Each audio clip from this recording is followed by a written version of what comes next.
ನನ್ ಮೇಲೆ ನಿಮ್ಗಿನ್ನೂ ಕೋಪ ಹೋಗಿಲ್ವಾ? ನಾನು ಬಂದಿದ್ದು ನಿನಗೆ ಗೊತ್ತಾಯ್ತಾ?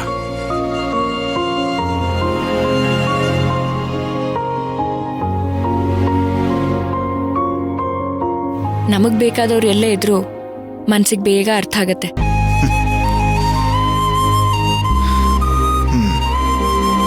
ಸಡನ್ ಆಗಿ ಬಂದ್ರೆ ನೀನ್ ಗಾಬರಿ ಆಗ್ತೀಯ ಅಂತ ತಪ್ಕೊಳ್ಳಿಲ್ಲ. ನಾನಿಷ್ಟು ದಿನ ಮಾಡಿದ ತಪ್ಪನ್ನೆಲ್ಲ ಕ್ಷಮಿಸಿದಿರಲ್ವಾ? ನಾನು ಹೂ ಅಂತ ಹೇಳಿದ್ನಲ್ಲ, ಮತ್ತೆ ಯಾಕೆ ಅದನ್ನೇ ಕೇಳ್ತಿದ್ಯಾ? ಗೊತ್ತಿಲ್ಲ ರೀ, ಒಂದೊಂದ್ಸಲ ಭಯ ಆಗತ್ತೆ. ರಾಣಿ ಕೇಳಿಸ್ಕೊ, ನಮಗ್ ಸಂಬಂಧ ಇಲ್ದಿರೋ ವಿಚಾರಕ್ಕೆ ಬುದ್ಧಿ ಮನ್ಸು ಎರಡು ಮೌನವಾಗಿದ್ರೆ ಯಾವ ಸಮಸ್ಯೆನೂ ಬರಲ್ಲ. ಈ ಗಂಡ ಹೆಂಡತಿ ಸಂಬಂಧದಲ್ಲಿರೋ ಇಂಪಾರ್ಟೆಂಟ್ ಫಾರ್ಮುಲಾ ಏನ್ ಗೊತ್ತಾ ರಾಣಿ? ಹೆಂಡತಿಗೆ ಇಷ್ಟ ಆಗದಿರೋ ಕೆಲಸದಿಂದ ಗಂಡನ ಅಸಮಾಧಾನಕ್ಕೆ ಕಾರಣ ಆಗೋ ವಿಷಯಗಳಿಂದ ಹೆಂಡತಿ ದೂರ ಇದ್ಬಿಟ್ರೆ ಎಲ್ಲ ಚೆನ್ನಾಗಿರುತ್ತೆ. ಈಗ ನೋಡು, ನಮ್ಮ ಕಣ್ಣಲ್ಲಿ ಕಾಣ್ತಿರೋ ಪ್ರತಿಬಿಂಬದಷ್ಟೇ ನಮ್ಮ ಸಂಬಂಧನೂ ಶುದ್ಧವಾಗಿರ್ಬೇಕು. ಇದನ್ನ ಅರ್ಥ ಮಾಡ್ಕೊಳ್ಳೋದಿಕ್ಕೆ ಇಷ್ಟು ವರ್ಷ ಬೇಕಾಯ್ತು. ಸಾರಿ, ಕೋಪದಲ್ಲಿ ನಿನ್ ಕಣ್ಣೀರಿಗೂ ಕರಗಲಿಲ್ಲ ನಾನು. ಇನ್ಮೇಲೆ ಹೀಗೆಲ್ಲ ಆಗ್ಬಾರ್ದು ಅನ್ಕೊಳ್ಳೋದಲ್ಲ, ಹೊಂದ್ಕೊಂಡು ಹೋಗ್ಬೇಕು. ನಾನು ನೋಡು, ತಂದಿರೋದನ್ನ ಕೊಡದೆ ಹಾಗೆ ಮರ್ತ್ಬಿಟ್ಟೆ. ಇದ್ರಲ್ಲಿ ಏನೇನು ತಿನ್ಬೇಕೋ ಎಲ್ಲ ತಿನ್ನು. ಏನು ಬೇಡ ರೀ. ದಾಮ್ಯಮ್ಮನವರು ಭಕ್ತಿಗೆ ದಿನ ಚಿಂತೆಂಗೆ ಊಟ ತಗೊಂಬರಕ್ ಹೇಳಿದ್ರಲ್ಲ. ಅಯ್ಯೋ, ನೀನಿನ್ನು ಅಲ್ಲೇ ಇದೆಯಾ? ರಾಣಿ, ಅಚಿಂತ್ಯ ಯಾರೋ ಬೇರೆ ಹುಡುಗ ಅಲ್ಲ, ಚಿಕ್ಕ ವಯಸ್ಸಿಂದನೂ ಅಮ್ಮನ ಕೈ ತುತ್ತಿನ ಬೆಳೆದಿರೋ ಹುಡುಗ. ಆದ್ರೂ ಇವತ್ತು ದಾಮಿನಿಯಮ್ಮನವರು ಭಕ್ತಿ ಮದ್ವೆ ಬಗ್ಗೆ ಮಾತಾಡೋದು ಕೇಳಿದ್ರೆ ಮದ್ವೆ ವಯಸ್ಸಿಗೆ ಬಂದಿರೋ ಹುಡುಗಿನ ನೋಡ್ದಾಗೆಲ್ಲ ಮದ್ವೆ ಬಗ್ಗೆನೇ ಮಾತಾಡ್ತಾರೆ. ಅದ್ರಲ್ಲಿ ಏನಿದೆ ಆಶ್ಚರ್ಯ? ಹಾಗಲ್ಲ ರೀ. ಸಾಕು, ಇಂಥ ಯೋಚನೆಗಳೇ ನಾನು ಬೇಡ ಅನ್ನೋದು. ಈಗ ನಾನೇನಾದ್ರೂ ಮಾತು ಮುಂದುವರ್ಸಿದ್ರೆ ಗ್ಯಾರಂಟಿ ಇವ್ರ ಟೆಂಪರ್ ಜಾಸ್ತಿ ಆಗತ್ತೆ. ಈಗಲೇ ಇದನ್ನ ಬ್ಯಾಲೆನ್ಸ್ ಮಾಡಬೇಕು. ಸಾರಿ ರೀ. ನೋಡಿ, ಇನ್ನೊಂದ್ಸರಿ ಹೀಗೆ ಯೋಚನೆನೂ ಮಾಡಲ್ಲ, ಮಾತು ಆಡಲ್ಲ.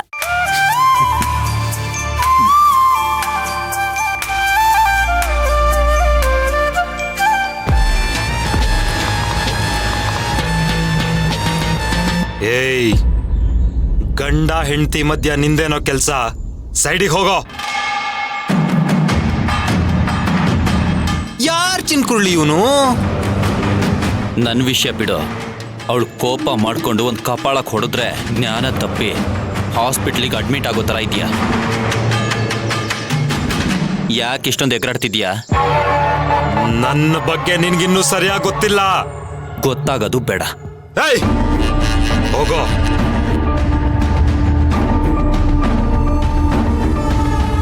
ಭಕ್ತಿನ ಬಿಟ್ಟು ನಾನಿಲ್ಲಿಂದ ಹೋಗಲ್ಲ.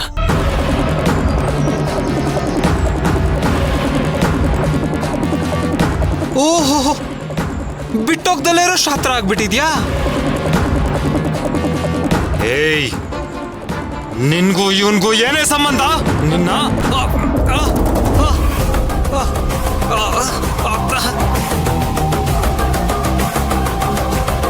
ಅವಳನ್ನೇನೋ ಕೇಳ್ತೀಯ? ನನ್ನನ್ನು ಕೇಳು, ಹೇಳ್ತೀನಿ. ಕರುಣೆಗೆ ಹೆಸರಾಗಿರೋ ನಮ್ಮ ಕರ್ನಾಟಕದಲ್ಲಿರೋ ಪ್ರತಿ ಗಂಡಸೂನು ಯಾವುದೇ ಹೆಣ್ಮಕ್ಳು ತಂಟೆಗೆ ಬಂದ್ರೂ ಹೀಗೆ ಮಾಡೋದು.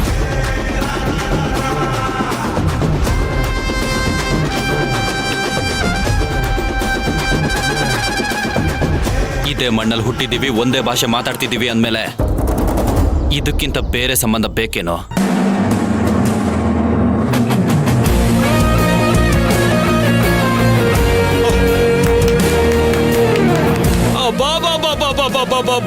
ಫಿಲಂ ಡೈಲಾಗ್ ಎಲ್ಲ ಹುಡಿತಾನಲ್ಲೇ ಚಿನ್ಕುಳ್ಳಿ ಇವನು. ಯಾರ ಮನೆ ಹುಡುಗಾನೋ ನೀನು? ನಿಮ್ಮಪ್ಪನ ಹೆಸರೇನು? ಸುತ್ತ 11 ಹಳ್ಳಿ ಜನ ತಲೆ ಬಾಗಿ ಕೈ ಮುಗ್ದು ನೀವೇ ನಮ್ಮ ದೇವ್ರು ಅಂತ ಹೇಳೋ.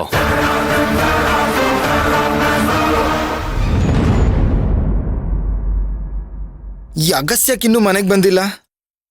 ಅಪ್ಪ ನೀನ್ ಮಾತ್ ಮುರಿದಂಗೆ ಅಗಸ್ತ್ಯನು ಮಾತ್ ಮುರಿದ್ರೆ ನಾನು ಈ ಮನೇಲೇ ಇರಲ್ಲ.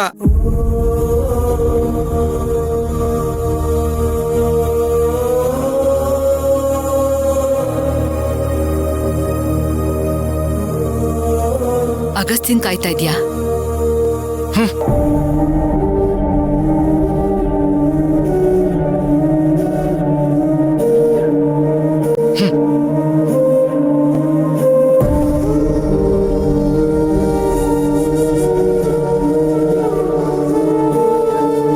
ಊಟ ಮಾಡಿದ್ಯಾ?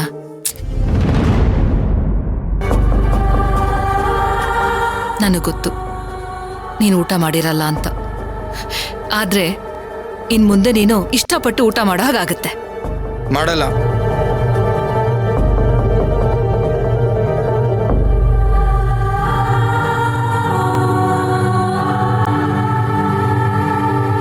ಹಾಗಾದ್ರೆ ಭಕ್ತಿನ ವಾಪಸ್ ಹೋಗೋದಕ್ಕೆ ಹೇಳ ಹಾ,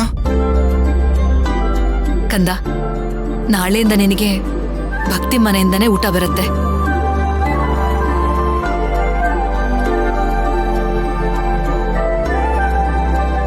ಆಗ್ಲಾದ್ರೂ ಊಟ ಮಾಡ್ತೀಯಾ ಇಲ್ವಾ? ನಿಜಾನಾ?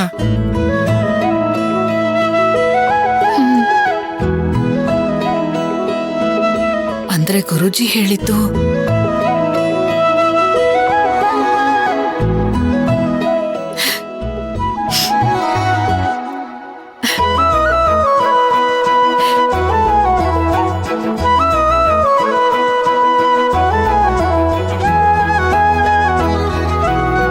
ಅಪ್ಪ ಇನ್ಮೇಲೆ ಭಕ್ತಿ ನಮ್ಮ ಮನೆಗ್ ದಿನಾ ಬರ್ತಾಳಂತೆ, ನೀನ್ ಇಷ್ಟಪಟ್ಟಂಗೆ. ತಾವ್ ಏನ್ ಹೇಳ್ಬೇಕು ಅಂತಿದ್ದೀರಾ? ನನ್ನ ಮನಸ್ಸಿಗೆ ಈಗ ಬೇರೆ ಏನೋ ಆಗತ್ತೆ ಅನ್ನೋ ಕಳವಳ ಇದೆ, ಆದರೆ ಏನು ಅಂತ ಗೊತ್ತಾಗ್ತಾ ಇಲ್ಲ. ಒಂದೊಂದ್ಸಲ ನೆನಪಿನಲ್ಲಿ ಉಳಿಯುವಂತ ಕೆಲಸ ಆಗ್ಬೇಕು ಅಂದ್ರೆ ಹೀಗೆಲ್ಲ ಆಗತ್ತೆ. ಅದರಿಂದ ಯಾವುದೇ ಅನಾಹುತ ಆಗೋದಿಲ್ಲ. ನಿಮ್ಮಂತ ನಿಷ್ಕಲ್ಮಶ ಮನಸ್ಸಿಗೆ, ಶ್ರೇಷ್ಠ ವ್ಯಕ್ತಿಗೆ ದೈವ ಪ್ರೇರಣೆ ಆಗಿದ್ರೂ ಆಗಿರ್ಬೋದು. ಅಭ್ಯಂತರ ಏನೂ ಇಲ್ಲದೆ ಹೋದ್ರೆ ನಿಮ್ ಮನಸ್ಸಿಗೆ ಏನ್ ಅನಿಸ್ತಿದ್ಯೋ ಅದನ್ನ ನನ್ನ ಹತ್ರ ಹೇಳ್ಕೋಬಹುದು. ಅದಕ್ಕೂ ಮುಖ್ಯವಾಗಿ ನಾನು ನಿಮಗೊಂದು ವಿಷಯ ಹೇಳಿದೆ. ಇದನ್ನ ನೀವು ಕೋರಿಕೆ ಅನ್ಕೊಳ್ಳಿ, ಈಡೇರಿಸೋದು ಬಿಡೋದು ಅದು ನಿಮಗೆ ಸೇರಿದ್ದು. ಅಯ್ಯಯ್ಯೋ, ಇಂಥ ದೊಡ್ಡ ಮಾತು ಅದೇನು ಅಂತ ಹೇಳಿರಾಯ್ರೆ? ನಾನೀಗ ಹೇಳ್ತಿರೋ ವಿಚಾರ ಮುಂದೆ ನಡಿಬೇಕಾಗಿದ್ರು ತೀರಾ ಬೇಗ ಹೇಳ್ತಾ ಇದ್ದೀನಿ. ಅದಕ್ಕೆ ನೀವು ಶುಭಸ್ಯ ಶೀಘ್ರಂ ಅಂತ ಹೇಳಬೇಕು. ಅದೇ ನನ್ನ ಆಸೆ. ನಿಮ್ಮ ಮಗಳು ಭಕ್ತಿನ ನನ್ನ ದೊಡ್ಡ ಮಗ ಅಗಸ್ತ್ಯನ ಕೊಟ್ಟು ಮದುವೆ ಮಾಡಬಹುದಾ ಅಂತ ಕೇಳ್ತಾ ಇದ್ದೀನಿ.